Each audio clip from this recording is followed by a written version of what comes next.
मेरी जेठानी की कोई औलाद ना थी और उनका पति भी इस दुनिया से जा चुका था। उनको इतना सदमा पहुंचा कि वह बैठे बैठे बेहोश हो जाती थी। मेरा पति उनको डॉक्टर के पास ले जाता और फिर वापसी पर जेठानी बहुत खुश होती और काफ़ी सारे बैग भी कपड़े होते। एक दिन जेठानी बेहोश हुई तो मैंने पति से कहा कि आज मैं भी उनके साथ जाऊंगी। यह सुनकर जेठानी को होश आ गई। फिर एक दिन जेठानी को मेरा पति अस्पताल ले गया। जब मैंने पीछा किया तो एक घर में ले गया। पति जेठानी को जब मैंने देखा तो मेरे पति जेठानी के साथ आज फिर से मेरी जेठानी बेहोश हो गई थी। मेरा पति उसे गोद में उठाए गाड़ी में बैठाकर डॉक्टर के पास ले गया।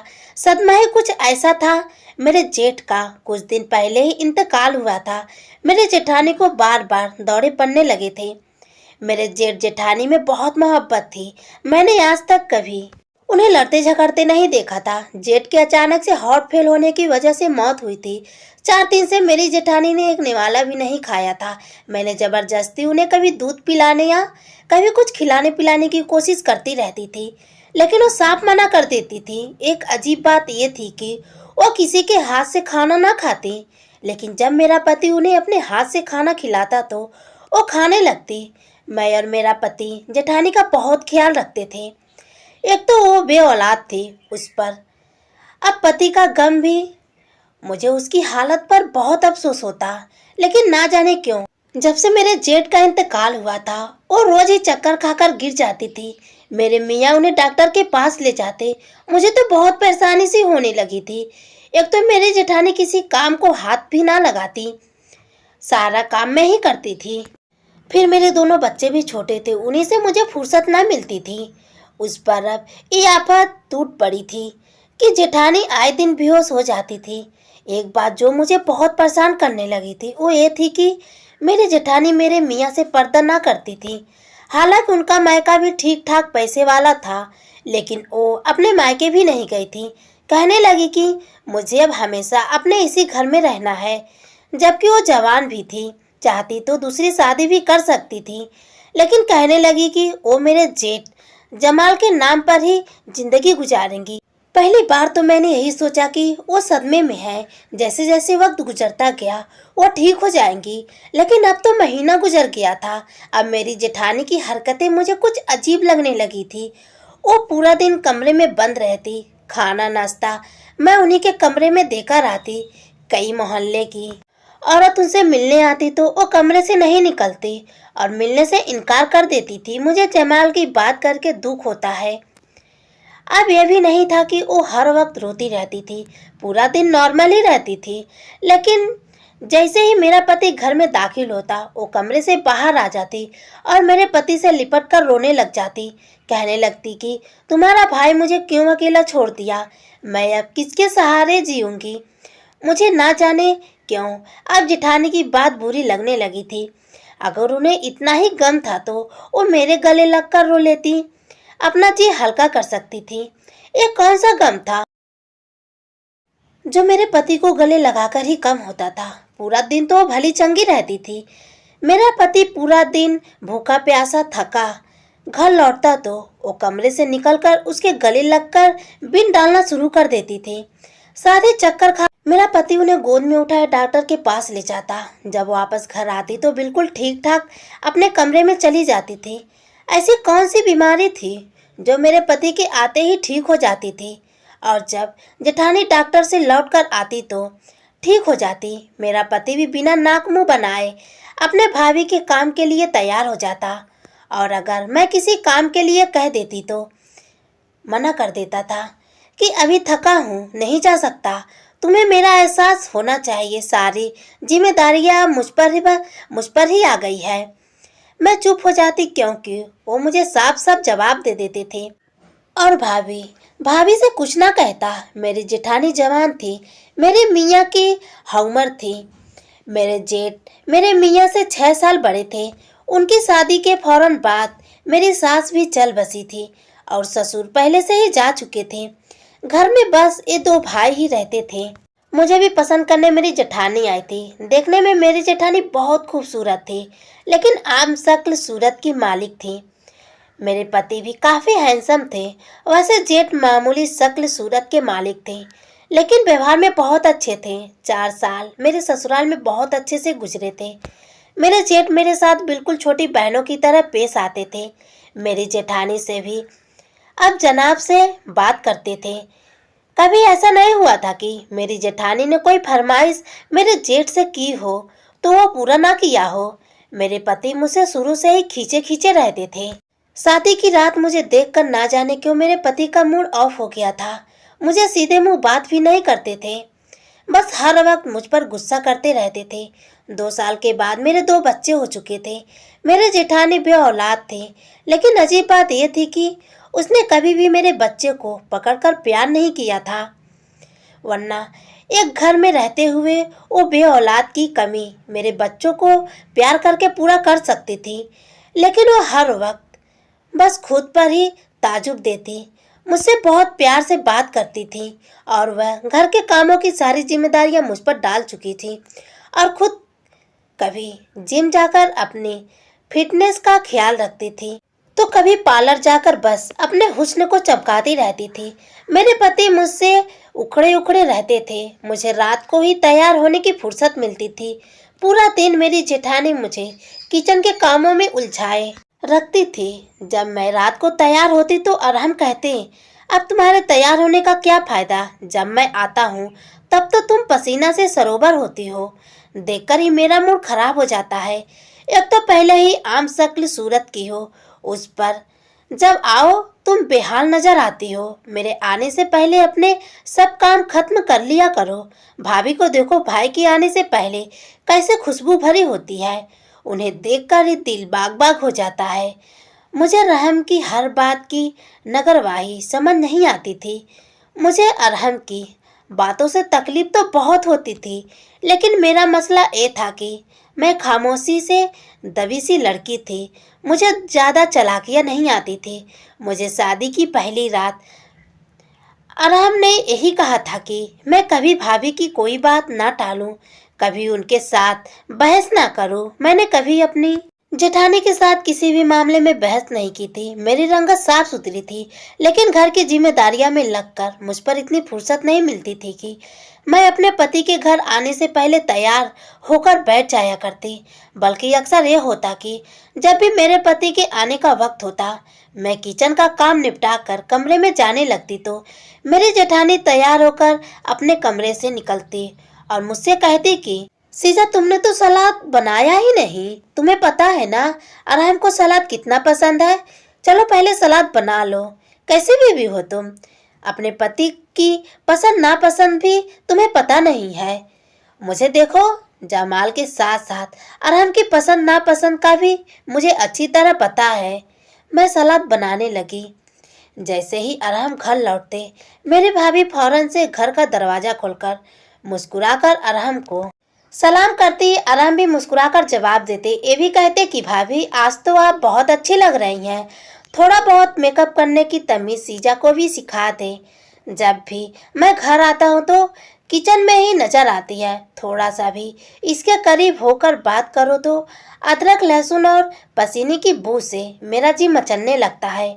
अरहम की बात सुनकर मेरी जेठानी खिलखिलाकर हंसने लगती, कहती, भाई तुम्हारी बीवी सुस्त बहुत है।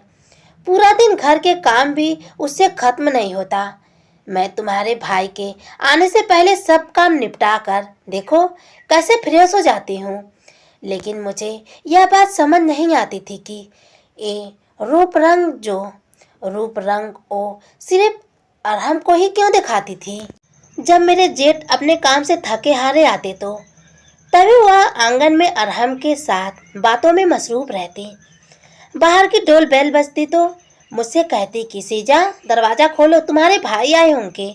मैं किचन से सलाद बनाने के बाद रोटियां पकाकर बाहर निकलती, दरवाजा खोलती, अपने जेठ को सलाम करके अपने कमरे में चली जाती। जब नहा धोकर जल्दी जल्दी नीचे आती तो भाभी टेबल पर खाना लगा चुकी होती। बल्कि कई बार तो यह होता कि अरहम और भाभी खाना खा चुके होते। मेरे जेठ भी थके हुए आते थे। जब फ्रेश होके बाहर आते तो उनका खाना भी ढका हुआ रखा होता था। भाभी अरहम के साथ टीवी देख रही होती, लेकिन मेरे जेठ उन बातों को महसूस नहीं करते थे। वो चुपचाप खाना खा लेते, जैसे ही खाना खाकर खाली होती। भाभी मुझसे कहती कि अब किचन तुम संभालो, मैं बहुत ज़्यादा थकी हुई हूँ। मैं टेबल से बर्तन उठाने लगती और यह सोचती कि पहले भी तो मैं ही किचन संभालती हूँ, वो करती ही क्या है, बस अपने हुस्न को चमकाती रहती हैं। शादी के चंद माह बाद ही मैं गर्भवती हो गई थी।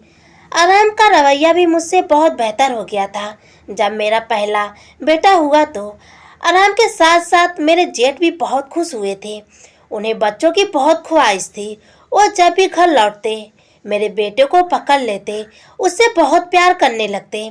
वही उनके उल्टा मेरी जेठानी मेरे बेटों को नहीं पकड़ती थी। वो मुँह से भी बहुत कहती कि उन्हें औलाद की बहुत ख्वाहिश है, लेकिन मैंने कभी भी उनकी आंखों में औलाद की तड़प नहीं देखी थी। अभी मेरा बड़ा बेटा चंद माह का ही हुआ था कि मैं फिर से गर्भवती हो गई थी। मुझे लगा था कि मेरी खराब तबीयत को देखते हुए मेरी जेठानी मेरा एहसास करेंगी, लेकिन मेरी जिम्मेदारी इतनी ही रही। छोटे बच्चों के साथ इस हालात में भी किचन का सब काम संभालती थी। अगर कभी अरहम से सिकवा कर भी देती थी भाभी मेरी बिल्कुल मदद नहीं करती, तो वह मुझ पर चिल्लाने लगती, कहते कि तुम अब जाहिल औरतों की तरह लगाई बुझाई शुरू कर दी हो ताकि हमारे घर में फसाद बढ़ जाए। भाभी भी तो हैं, जमाल है कि उन्होंने कभी तुम्हारी बुराई की ही नहीं, तुम्हारी बुराई मुझसे की ही नहीं, क्योंकि वो घर बनाना जानते हैं, रिश्ते निभाना जानते हैं, तुम्हारी तरह नहीं है। खबरदार दोबारा भाभी के खिलाफ कुछ भी कहा, जरा सा काम क्या बढ़ गया है, तुम तो मेरे सिर पर चढ़ गई हो। अरहम मेरी बात सुनते ही नहीं थे। मुझे समझ आती थी कि भाभी दिन भर करती ही क्या थी। किचन की सारी जिम्मेदारियां मुझ पर डाल रखी थी। सफाई, कपड़े धुलाई वह कर लेती थी, बाकी करने को बचता ही क्या था। दूसरा बेटा होने पर मैं बिल्कुल घन चक्कर से बनकर रह गई थी। अक्सर ऐसा होता कि मैं बच्चे और घर की जिम्मेदारियां में आराम को बिल्कुल वक्त नहीं देती थी। बाकी मैं दिन भर की थकी होती थी, लेटते ही गहरी नींद में सो जाया करती थी। खुद को ताजुब देना भी कुछ वक्त नहीं मिलता था। और अजीब बात यह थी कि अरहम ने मुझसे शिकायत करना भी छोड़ दी थी। मुझे तो यही लगा कि अरहम मेरी मजबूरी देखकर मेरा एहसास कर रहे हैं, लेकिन हकीकत तो कुछ और ही थी। चंद माह पहले की बात है। मेरे जेठ जब बहुत चुपचाप रहने लगे थे और सिगरेट भी बहुत ज़्यादा पीने लगे थे। सिगरेट वो तब भी पीते थे, लेकिन कभी कभी, लेकिन अब तो हर वक्त सिगरेट पीते ही नजर आते थे। किसी गहरी सोच में डूबे रहते थे। मेरी जेठानी की वही रूटीन थी, अपनी फिटनेस का ख्याल रखना, सजना संवरना। वो लापरवाह किस्म की औरत थी, या शायद खुद पसंद थी। मेरे जेठ की उन्हें खास परवाह नहीं थी। मेरे बच्चों का जुड़वा बच्चों वाला हाल था। एक बीमार होता तो दूसरा भी बीमार हो जाता, एक को भूख लगती तो दूसरे को भी लग जाती। मुझे खाना बनाने के लिए रात को उठकर किचन में जाना ही पड़ता था। मैं जब कमरे से निकलकर लाउंज में आती तो मेरे जेठ अपने कमरे के बजाय लाउंज में बैठे सिगरेट पी रहे होते। वो किसी गहरी सोच में डूबे होते थे। ना उन्हें मेरे किचन में जाने का पता चलता, ना ही वापस अपने कमरे में जाने का पता होता। वो अपने ही सोचों में मग्न थे। जब मैं कमरे में गई तो दोनों बच्चे रो रहे थे। अरहम उनकी वजह से उठकर गुस्से में लग रहे थे। मैंने दोनों बच्चों को खाना खिलाया तो बच्चे चुप हो गए। मैंने अरहम से कहा कि जमाल भाई आजकल बहुत चुप चुप रहने लगे हैं, सिगरेट भी ज़्यादा पीते हैं, क्या वजह है? अरहम शायद नींद में थे, कहने लगे आप इसकी टेंशन होगी, ठीक हो जाएगा। यह कहकर लेटकर सो गए।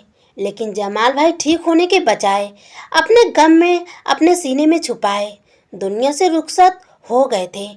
और अब मेरी जेठानी ने एक नया तमाशा शुरू कर दिया था कि जैसे ही मरहम आपिस से घर आते तो वह कमरे से निकलकर उनके गले लगकर रोने लगती और चक्कर खाकर बेहोश हो जाती। और हम उन्हें गोद में उठाकर गाड़ी में बैठाएं डॉक्टर के पास ले जाते। जब वो वापस आती तो जेठानी खुश नजर आती। मेरे तो हैरत की इंतहा उस दिन ना रही जिस दिन उनकी इद्दत पूरी हो चुकी थी। शौक रंगत जोड़ा पहने फुल मेकअप किए कमरे से बाहर निकली थी। फिर रोने लगी। शक्ल बनाकर आराम से कहने लगी, जमाल को मैं ऐसे ही अच्छी लगती थी। कहते थे तुम हमेशा सजी सवरी रहा करो, लेकिन अब वो नहीं रहे। लोग मुझसे कहा इस तरह से बन सवर कर देखकर जीने देंगे जैसा जमाल चाहते हैं। उनकी बात सुनकर आराम भी उनकी बात की तारीफ करने लगे। कहने लगे, आप रोज ऐसे ही तैयार रहा करें जैसे भाई को अच्छी लगती थी। उनकी गलत बात पर भी मेरा क्या मजाल थी कि मैं अरहम के आगे कुछ कह जाती। अब तो रोज तैयार होने लगी, घंटों आराम से बातें करती रहती थी। मुझे अब ये सब देखा नहीं जा रहा था। हर दिन, हर 2-3 दिन बाद वो बेहोशी का ड्रामा करती। अब तो अरहम के साथ वापस जाती तो हाथ में शॉपिंग बैग भी होते और अरहम मुझसे कहते कि भाभी का दिल बहलाने के लिए मैंने उन्हें शॉपिंग करा दी है, ताकि उन्हें ये ना लगे कि जमाल भाई नहीं है तो उन्हें पूछने वाला कोई नहीं है। एक बार तो कुछ मेरी नज़रों ने ऐसा देखा, मेरे होश उड़ाने के लिए काफ़ी था। रात को मैं बच्चों के रोने की आवाज़ सुनकर बैठी। बराबर में देखा तो बिस्तर खाली था और हम गायब थे। जब मैं फिटर बनाने के लिए कमरे से बाहर निकली तो मुझे अपने जेठानी की हंसने की आवाज़ें आ रही थी। मैं धीरे धीरे कदमों से उठती हुई उनके कमरे तक पहुंची। दरवाज़ा बंद था, लेकिन खिड़की का पाट खुला हुआ था। जो कुछ मेरे आंखों ने देखा, मेरे पैरों तले से जमीन खिसक गई। मैं वापस अपने कमरे में आकर रोने लगी। मैंने बच्चों को फीड दिया और सुला दिया। कुछ देर के बाद ही आराम मुस्कुराते हुए कमरे में दाखिल हुए। मुझे देखकर कहने लगे, तुम अभी तक जग रही हो? मैंने पूछा, आप कहाँ थे? तो कहने लगे, भाभी भाई के बाद बहुत उदास हो गई थी। मैं पानी पीने कमरे से बाहर निकला तो मुझे उनके कमरे से रोने की आवाज़ें आ रही थी। इसीलिए मैं उनके पास चला गया था, उन्हें तसल्ली दी थी। मैं थोड़ी मुस्कुराई और कहा, आपके यहाँ भाभी को सीने से लगाकर तसल्ली दी जाती है? मेरी बात सुनकर वो मुझे घूरने लगी। कहने लगी, तुम छुप छुप कर मुझे देखती हो? क्या समझती हो तुम मुझे? वो मेरी भाभी हैं, मेरे भाई की बीवी हैं। मैं उनका छोटा भाई समझकर तसल्ली दे रहा था। लेकिन अगर तुम मुझ पर यूं शक करती रही तो हाँ, तब मैं जरूर उनसे शादी कर लूँगा। ये बात सुनकर तो मेरे होश ही गुम हो गए। मेरे मायका कोई पैसे वाला तो था नहीं। फिर मेरी और भी छोटी 2 बहनें थीं जो शादी के लायक थी और अच्छे रिश्ते के इंतजार में बैठी थी। मैं अपने 2 बच्चों के साथ मैका जाकर नहीं बैठ सकती थी। मैंने एक चुप्पी साध ली थी। मेरी जेठानी तो और भी बेतुल्फ हो गई थी। अब तो आराम के साथ बाहर खाना खाने भी चली जाती थी। वो मुझ पर हुक्म भी चलाने लगी थी, लेकिन मैं भी कब तक सबका दामन थामे रहती। एक दिन मैं उन पर चिल्लाने लगी। मैंने कहा कि आपके अंदर शराबत नाम की चीज़ है भी या नहीं? रहम के साथ होते हुए आपको शर्म नहीं आती? वो पति है मेरा, लेकिन रात को आप रोत होकर अपने कमरे में बुला लेती हैं। उस दिन भी जब मैंने कमरे से खिड़की से देखा था तो अरहम के सीने से लगी हंस रही थी। कह रही थी कि तुम मुझे बिल्कुल जमाल की तरह लगते हो। जब मेरे करीब जाते हो तो मुझे लगता है कि जमाल मेरे पास है।